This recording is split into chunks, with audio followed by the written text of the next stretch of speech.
Good morning.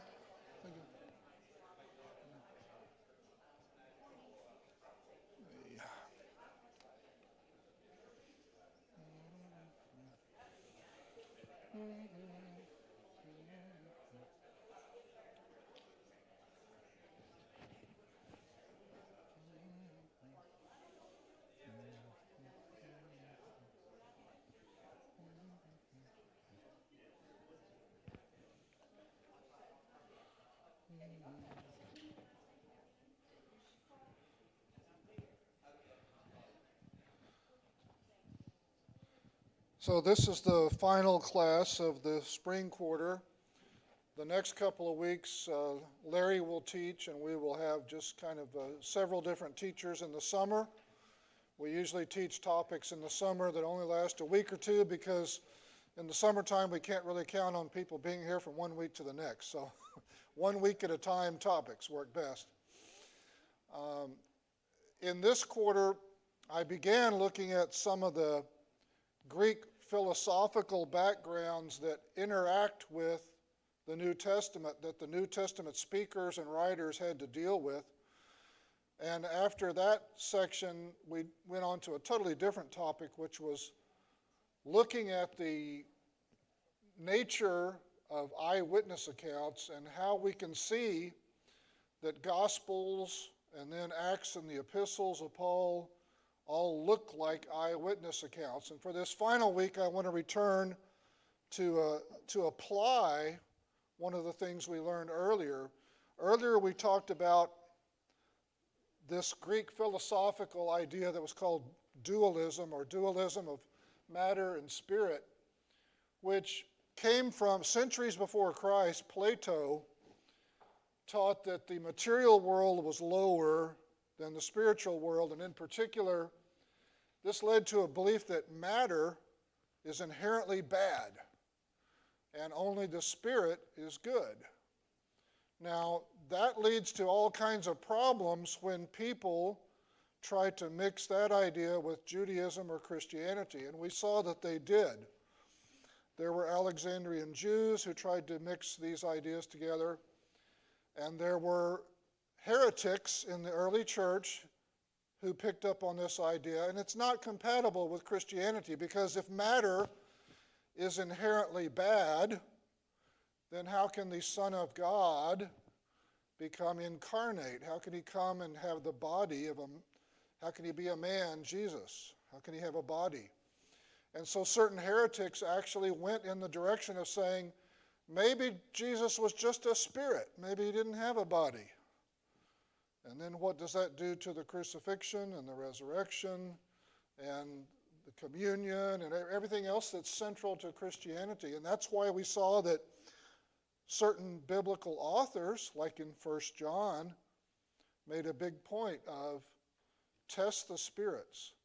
Only the ones that confess that Jesus Christ came in the flesh are from God, because they were rooting out this heresy.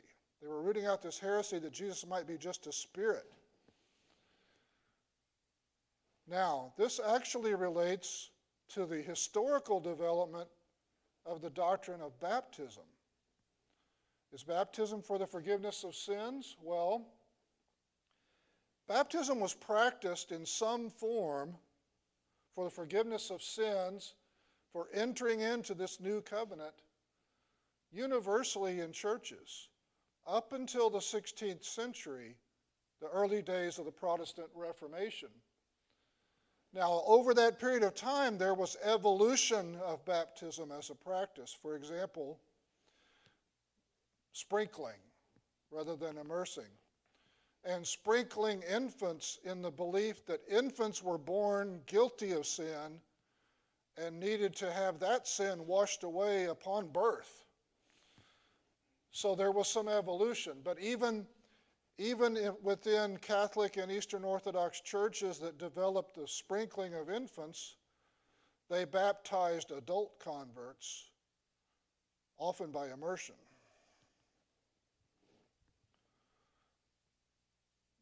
But you'll notice that was still baptism for the forgiveness of sins, because they believed that the infant needed to have sins washed away.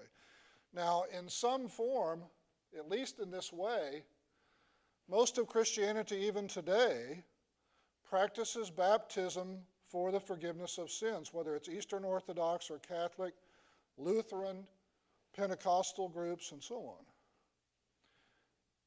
And yet it seems like when you're a part of the Church of Christ in the United States of America in the 20th and 21st centuries, that it's somehow very unusual to practice baptism for the forgiveness of sins, because many of the churches we see in America do not do that.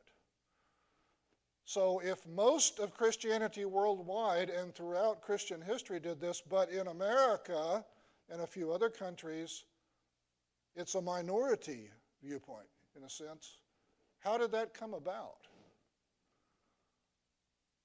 Well, during the Swiss Reformation in the early 16th century, there was a leader named Ulrich Zwingli, and he was the first one that we can encounter that we are certain of who rejected baptism as being for the forgiveness of sins, and he has influence over a certain segment of the Protestant world.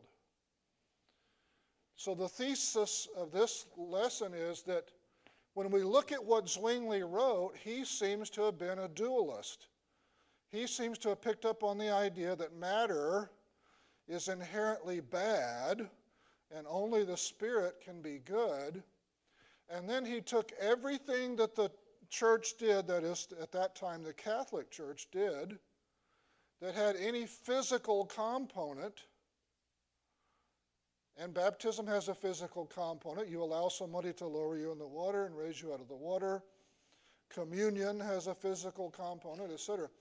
Everything that had a physical component among what were called the sacraments of the church, he downplayed. And he treated them all as just being optional things, just signs, physical signs of some spiritual thing. Not just baptism, but other sacraments as well. So Ulrich Zwingli, the first branch of the Swiss Reformation, began in Zurich in the eastern German-speaking half of Switzerland. It was led by Ulrich Zwingli. Pretty soon, a younger leader, John Calvin, was leading the other branch of the Swiss Reformation in Geneva, over by the French border. Zwingli was a major influence on Calvin, even though Calvin differed with him on some other doctrines. And from this Swiss Reformation comes very many churches that collectively have a big presence in America: Baptist, Presbyterian, Reformed. And it has some influences even outside of that direct lineage on the doctrine of baptism. It has some influence upon the way baptism came to be practiced in the Church of England, the Methodist Church, Episcopal Church, etc. Now, you can see this dualism of Zwingli when you look at what he says about the human spirit, and then you look at what he says about the human body. Everything to do with the spirit is good in his writings, and everything to do with the body is bad.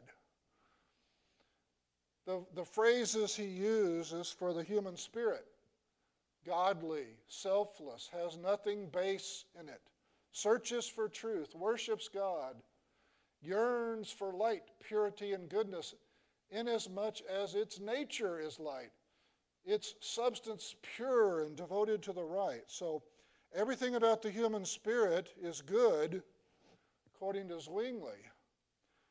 And it could be that he got this idea, actually, because he seems to have accepted a pagan notion that your spirit isn't something created by God, but rather your spirit is like a piece of God. That's, So if your spirit is a piece of God, then obviously it would have to be 100% good. If it's something created by God, it can potentially be corrupted. But if it's still from God, it can't be. And so this belief would naturally lead you to an extreme dualism. The human spirit can't be blamed for anything, which leaves the body to be blamed for all sin and all that's evil. And when we see him talking about the origin, the soul is inspired, fostered, ruled, and fed by God, consisting of the Spirit of God. Your soul consists of the Spirit of God, according to Zwingli, flowing forth from the Godhead itself. And so this seems to be the origin of this extreme dualism that he has about the human spirit and the human body. And when we look at the quotes from Zwingli about the human body, we get nothing but negativity. The body is derived from the earth because Adam was created from the dust of the earth. The body is base. The body inclines to idleness, laziness, darkness, and dullness, as it is lazy and indolent by nature and without reason and intelligence, seeing that it consists of earth. Other phrases for the body: a dull mass, a mire, a lump of muddy earth. It yearns for the things of earth and lets those of heaven go. So the body is this corrupting influence on the spirit, which makes you stop and think, what about Jesus' body? If this is true. This is very close to the heresy that Jesus was just a spirit, because once you've decided that everything material is bad, how do you reconcile that with God becoming incarnate and accepting a human body? How do these go together? He doesn't really seem to address Jesus' body in his writings.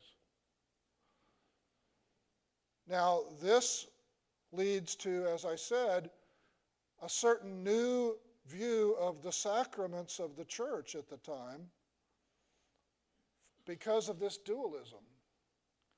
At the time, the Catholic Church, and still, has 7 so-called sacraments: baptism, the Eucharist or communion, confirmation, confession of sins, anointing of the sick, especially near death, marriage, and ordination of bishops and priests and deacons and so on. So these are the sacraments of the Catholic Church. Now you can see that there's something physical involved in each of these. When you ordain something, there's a ceremony of ordination. There's a marriage ceremony. Baptism has a physical ceremony, the partaking of the communion, and so on. So if he believes that everything physical is inherently bad, but if all these important aspects of the church have something physical about them, what's that going to lead to? So he reasoned God would never administer his grace to us through anything physical, because the physical world is evil. Therefore, he also wouldn't be bound to respond to any of our physical actions. So, being baptized, for example, wouldn't bind God to have any particular response to it, because that's a physical thing. Now, would you say that baptism is primarily a physical act? Or would you say it's primarily a spiritual act? What about the partaking of the communion? I mean, you have something physical that you do. Does that mean it's primarily a physical act? Or would you say communion is primarily a spiritual act? Something would really only be a sacrament would only be primarily a physical act if you were kind of going through the motions of it. I suppose you could go through the motions of marriage, ordination, anything else. But that's not the actual spirit or intent of it. So there was a new doctrine of the sacraments of the church that traces to Zwingli, each sacrament is just a physical sign and seal, which is really an Old Testament language phrase that he's applying here. It's the sign and seal of a covenant that's inward. It's some outward display, but what's really important has already happened. It's already been accomplished in the Spirit. So, partaking of communion or not, optional. Being baptized or not, optional. Anointing the sick or praying the last rites for someone who's dying, optional, and so on. Everything in the church that had any physical component becomes optional. And even though Calvin, for example, had some differences with Zwingli, this sign and seal, outward sign of something inward, was picked up by Calvin. And it was, therefore, became part of all of the churches that are descended from the Swiss Reformation.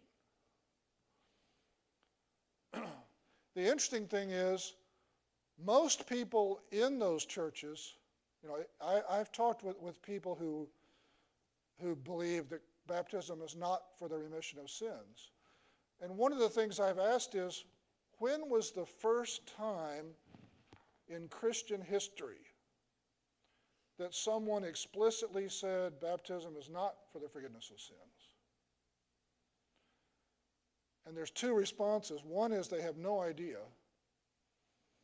Because one of the problems, basically, with Protestant Christianity is a total lack of knowledge of church history, the history of doctrine.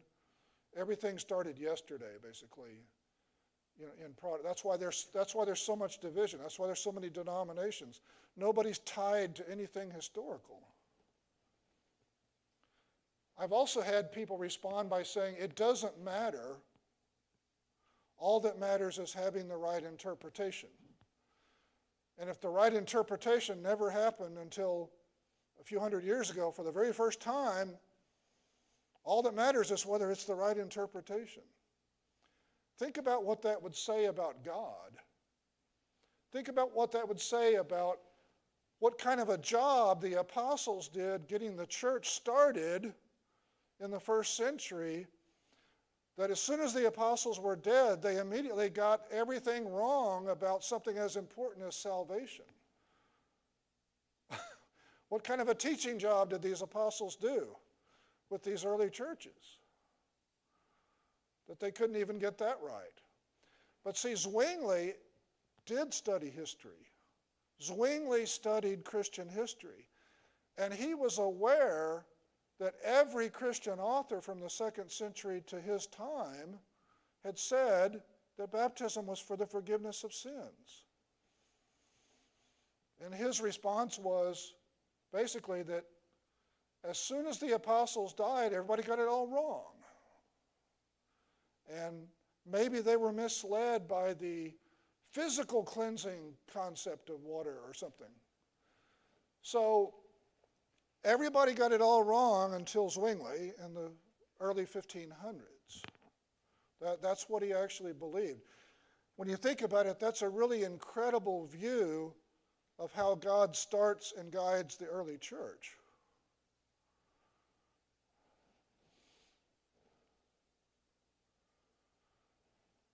You might have heard this story before, but it's just an illustration. For a couple of years, the church in Zurich, under Zwingli's direction, when they came together to worship, they didn't sing out loud. He told them to make melody in their hearts. And so when it came time to sing, you'd sit there with a psalter and you'd be silent. Everybody would be silent and you'd make melody in your hearts. Finally, after a couple of years, he gave that up. But this comes from this extreme dualism, like it's primarily a physical act because you move your lips and sound comes out. So let's sing spiritually by not making any sound at all. Just bizarre, really. But this is the man who originated the idea that is common today about all of the sacraments, particularly baptism. Just make melody in your hearts. Of course, the phrase is sing and make melody in your hearts. It's not just make melody in your hearts. How can someone get it so wrong? Because he's got these bad assumptions, these dualistic assumptions that everything physical is evil, basically.